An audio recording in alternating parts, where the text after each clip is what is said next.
صرف 2 آیتیں میں آپ کے سامنے رکھنا چاہتا ہوں، وقت کا پتہ ہے مجھے۔ وَلَا تَقُولُوا لِمَن يُقْتَلُ فِي سَبِيلِ اللَّهِ أَمْوَاتٌ۔ سادہ سمانہ یہ ہے کہ جو اللہ کے راستے میں قتل کر دیے جائے انہیں مردہ نہیں۔ یہ مردہ کہنا اس کا تعلق ہونٹوں کے ساتھ ہے، اس کا تعلق زبان کے ساتھ ہے، ایسا ہی ہے لفظ کا تعلق زبان اور ہونٹوں کے ساتھ ہے۔ اللہ فرماتا ہے وَلَا تَقُولُوا، خبردار تیری زبان اور تیرے ہاتھ میرے شہیدوں کو مردہ۔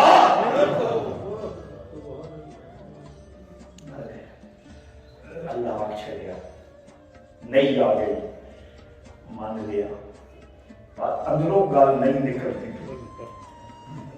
چلے جو گئے، ہمارے پاس نظر جو نہیں آ رہے، قبرستان کی عورت اور زینت بن گئے، اور اللہ کہتا ہے مردہ نہیں کہنا۔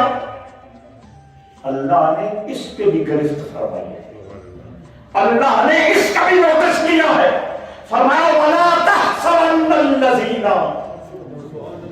جو لوگ اللہ کے راستے میں شہید ہو گئے ان کے مردہ ہونے کا گمان تیرے ذہنوں پہ بھی اللہ دستک دے رہا، سوچنا بھی نہیں ہے۔ یرزقون، وہ تو کھا پی رہے، فارحین بما آتاہم اللہ، اور اللہ کی جو جو نعمتیں ہیں جن کی کوئی گنتی اور جن کی کوئی کوالٹی نہیں ہے اس پہ راضی۔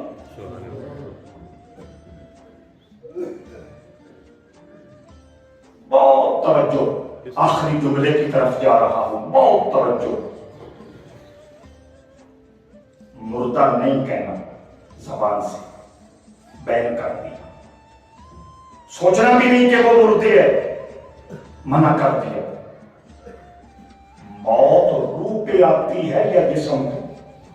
نا، موت کا تعلق جسم سے ہے، روح تو زندہ ہے نا، روح زندہ ہے، روح نہیں مرتی، روح جسم سے، روح جسم سے، روح جسم سے، ایک پکڑونی گل، روح جسم سے، روح جسم سے نکلتی ہے، کچھ کی دوزخ میں جا کے اور کچھ کی جنت کی بہاروں کو لوٹتی ہے۔ قرآن کہتا ان الکفار لفی سجین ان الابرار لفی علیین، اور روح کو موت نہیں آتی، اور اللہ کہہ رہا ہے شہیدوں کو مردہ بولنا بھی نہیں، شہیدوں کی موت کے بارے میں سوچنا بھی نہیں، روح تو آ رہی زندہ ہے۔ اللہ یہ مطالبہ کر رہا ہے شہید کے جسم کو مردہ نہیں بولنا، اور شہید کے جسم کے بارے میں مردہ ہونے کا سوچنا نہیں۔ سمجھ آ رہی؟ اب میں اس طرف نہیں جاؤں گا، بات لمبی ہو جائے گی۔ جو ایک لمحے اچانک جان دے دیتا ہے، ایک لمحے میں ساری زندگی بے شک جیسی بھی گزری کوئی پرواہ نہیں، ایک لمحے میں جو جان دے دیتا ہے اس کی زندگی اور حیات اس درجے پہ پہنچ گئی، اور جس بابے میں ساری زندگی اپنے نفس کی مخالفت کی، اپنے رب کی خوشی، اپنے رب کی خوشنودی، اپنے رب کی رضامندی کو حرف اول سمجھا، اسی لیے مصطفیٰ کریم نے ایک غزوے سے نکلتے ہوئے فرمایا تھا رجعنا من الجہاد الاصغر الى الجہاد الاکبر، ہم چھوٹے جہاد سے مڑ کے بڑے جہاد کی طرف۔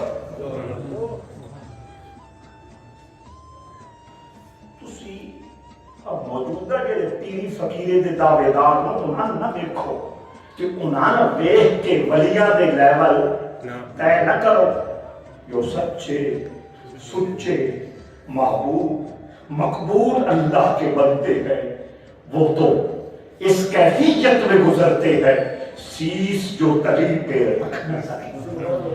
سینے سے جو گلی پہ رکھ نہ سکے وہ پریم گلی میں آئے گی.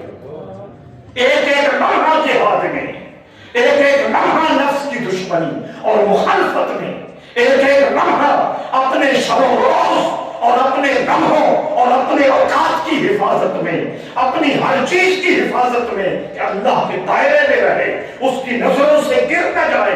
تو حضرات زیوکار، اگر شہید ایک لمحے میں یہ مقام حاصل کرے اور اس کا جسم زندہ ہو جائے تو جس نے پوری زندگی تو خیر عام شہید اگر یہ مقام رکھتا ہے تو جس کے بارے میں اللہ کا نبی کہے خیر الشہداء، سب شہیدوں میں سے بہترین، اور جس کے بارے میں اللہ کا نبی کہے سید الشہداء، سارے شہیدوں کا، پھر کوئی عقل ہے جو اس کے مقام کو سمجھ سکے؟ کوئی لفظ ہے جو اس کے درجے کو بیان کر سکے؟ کوئی شعور ہے جو اس کے مقام اور مرتبے کی گہرائی کا اندازہ کر سکے؟ تین لفظ میں جو حضور کی زبان سے نکلے وہ بھی سنانا چاہتا ہوں. وہ تحفے کا تحفہ ہے اور حضور کا فرمان اس کا اپنا مقام اور شان ہے. ایک تو فرمایا سید الشہداء، دوسرا فرمایا خیر الشہداء، تیسرا فرمایا صاحب الخیرات، خیر اور نیکیوں کا جمع کرنے والا، اور چوتھا فرمایا کاشف الکرب، کاشف الکرب، کرب کی جمع کرب، دکھ، غم، تکلیفیں ہٹانے والا. اگر میری امت میں کوئی دیکھنا ہو تو یہ حمزہ رکھا. اور فرمایا یا من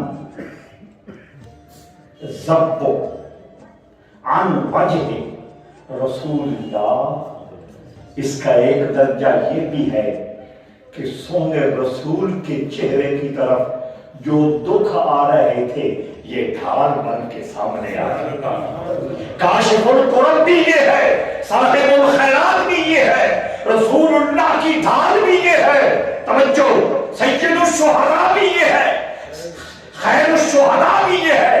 اور آخری جملہ آج کی گفتگو کا، فرمایا میں نہیں کہہ رہا، جبرائیل نے مجھے کہا ہے کہ ساتوں آسمانوں پہ لکھ دیا گیا ہے. کہ لگ گئی نیم پلیٹ، کہ لگ گئی نیم پلیٹ، کتھے لگی؟ وہ پھر ایتھو دے انجینئریاں تے مستریاں رہنا آیا فرشتوں نے لگائی. کہاں لگی؟ آسمانوں پہ لگی. ایک پہ نہیں، دو پہ نہیں، کتنے؟ ساتوں آسمانوں پہ لگی. لگانے والے اللہ کے فرشتے ہیں، اور وہاں جو نیم پلیٹیں لگتی ہے وہ پٹرول مہنگا کر کے، تجوریاں بڑھ کے، کسی کو رشوتیں دے کے لگائی جاتی ہے. وہ ناخور ایجنٹوں، نقیب خور ایجنٹوں اور نقیب اور خطیب جو بکنے والے ہیں ان کو ڈالر اور یورو اور پیسے دے کے اپنا قد بڑھانے کے لیے جلسے رکھ کے کہ مجھے ثابت کرو میں جنید وقت ہوں، میں بایزید بستامی ہوں. یہ وہ حرکت ہے یا رسول اللہ کے اس چچے کی عظمتوں کے جھنڈے فرشتوں بلند کرتے ہیں. جو نمشی بندہ نظر آئے، خواہ وہ نعت خور ہو، خواہ وہ نقیب ہو، خواہ وہ خطیب ہو، خواہ وہ پیر ہو، اللہ کی قسم بات اللہ مان کے جانا اس کے دل میں اللہ کا نور نہیں ہے.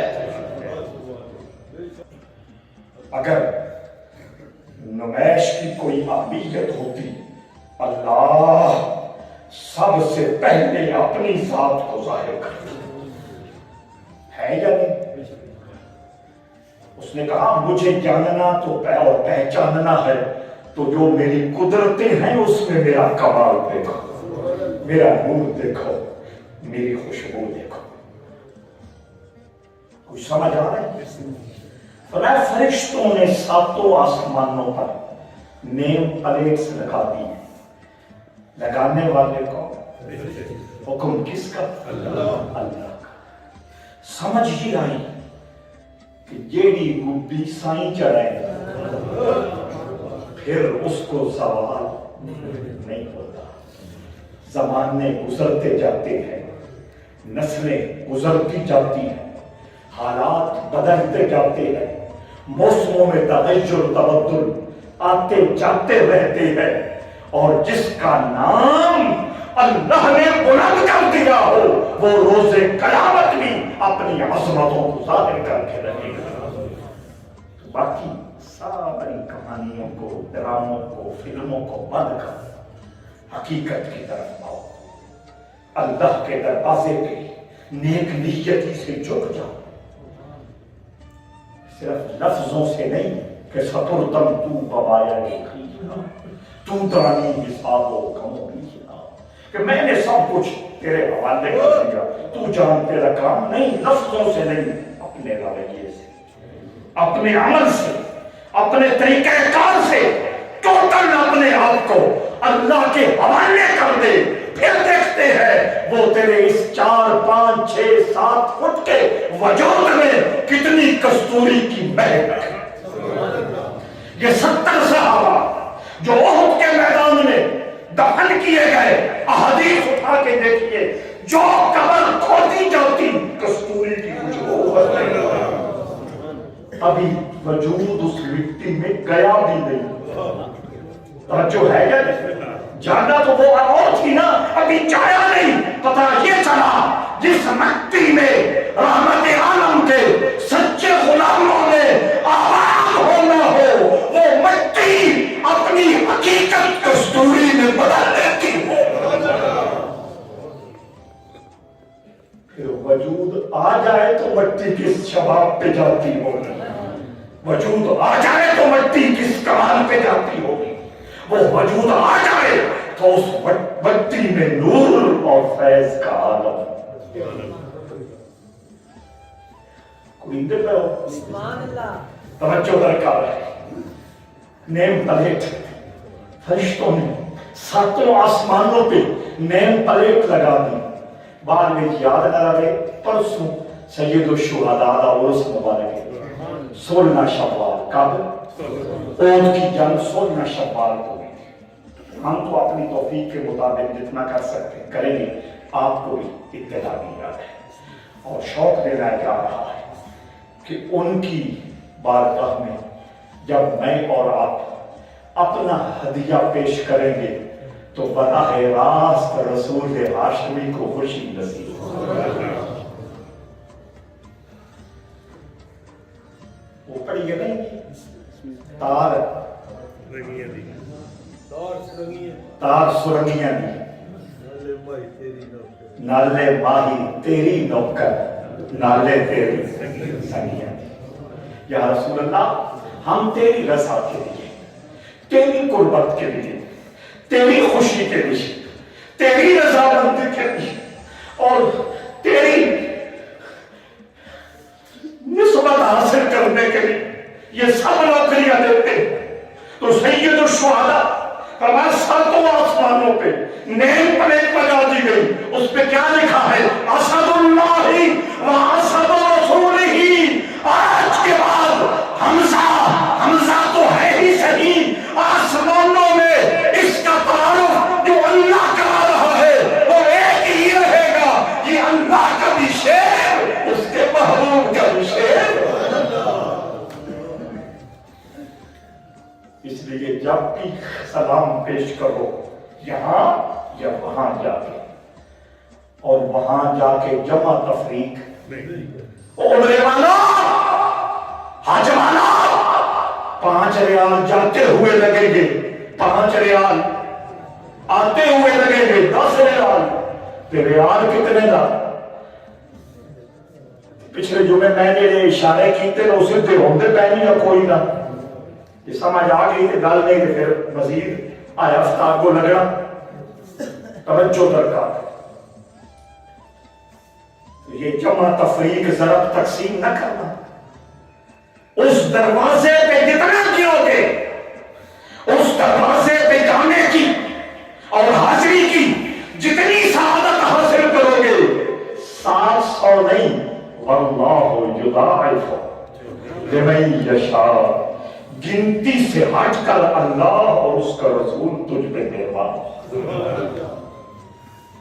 سمجھ آ تو یہ سید الشہداء کی خدمت میں جب سلام پیش کریں کہیں آپ میرے ساتھ پڑھ لیں برکت ہو جائے اور اس خیال سے پڑھیں کہ ہم ان کے قدموں میں کھڑے السلام علیکہ یا عم رسول اللہ